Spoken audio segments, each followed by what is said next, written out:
I'd like to bring out our three panelists right now. You have their biographies there.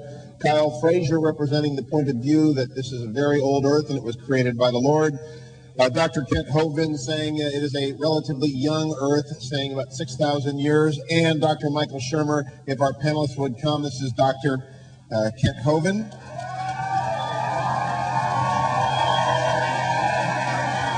If we can have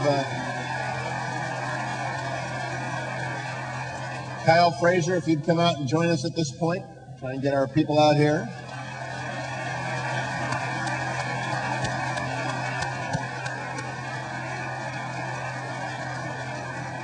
An old colleague of mine from PBS days in Los Angeles, Dr. Michael Shermer. Michael, if you'll join us now as well.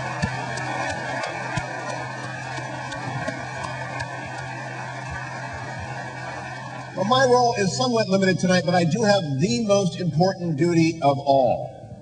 This is a cell phone. Turn yours off. Please. Okay. Now, panelists agreed that I could do this. They like to know with whom we are conversing. But all of those of you who believe in God, however you understand that to mean, please stand up.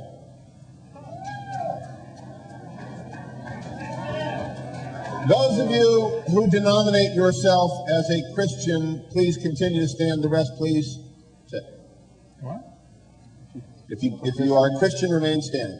If you are a Christian who believes that the earth was created in the last 10,000 years or so, please remain standing. The rest of you sit. It's a young earth crowd. We ask only as we talk about, okay, you can all sit down now. It's not like Simon Says. I do that with the first graders that I teach on Sunday, and they always win. I would encourage you to bring to this debate that which C.S. Lewis brought to every single one of his books. An openness to experience and a wonder at the world as it is created. I am a mere Christian. Denomination doesn't matter tonight. It ought not to matter in how we consider our panelists' presentations. But listen with an open mind and with a spirit to be led as our authors and experts bring us. And here are the rules, so you know what we're going to do. 15-minute beginning statements from each of our panelists, followed by 5-minute rebuttals, conversations. That takes us to an hour if you're doing the math and you're a lawyer really slow, like me. And then 2-minute round, and then we're going to take a break. So a mere hour and 10 minutes away, you'll have a chance to mumble to your neighbor about what's been said. But until then, till we get to our break, please listen with great attention. We begin with Dr. Kent Hovind.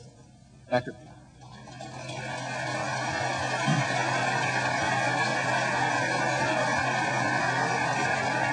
All right.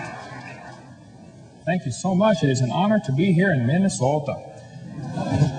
My name is Kent Hovind. I live in Pensacola, Florida. I was a high school science teacher 15 years, and now for 14 years I've been doing seminars on creation, evolution, and dinosaurs, and I stand without apology for the concept that God created this world in 6 literal days about 6,000 years ago, and I think the evolution theory is one of the dumbest theories in the history of humanity. So, there's where I stand. Okay. I will present the creation view. This is what I believe. That's how science is supposed to work. You present your theory, and everybody tries to prove it wrong. If you can't prove it wrong, then maybe it's right. The Bible teaches about 6,000 years ago, God made everything. In 6 days, the Lord made heaven and earth, the sea, and all that in them is. And I don't need any help to interpret that verse, and I don't think the average person does either. I think he's telling us he made it in 6 days.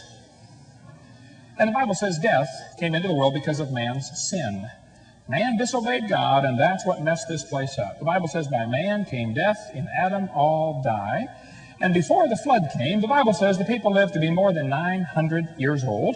During this time, reptiles, which never stopped growing, would grow to be enormous. Dinosaurs were big lizards that lived with Adam and Eve. And then Noah took them on the ark. We cover all that in my video number 3 of my series. Then there came a big flood. God was sick and tired of all the sin, so he completely wiped out this world with a universal flood, not a local flood, a completely worldwide flood that destroyed this entire planet. And that left behind all the fossils, the oil, the coal, the natural gas, the sediment layers that we see, and the canyons like Grand Canyon, all formed during that flood in the days of Noah.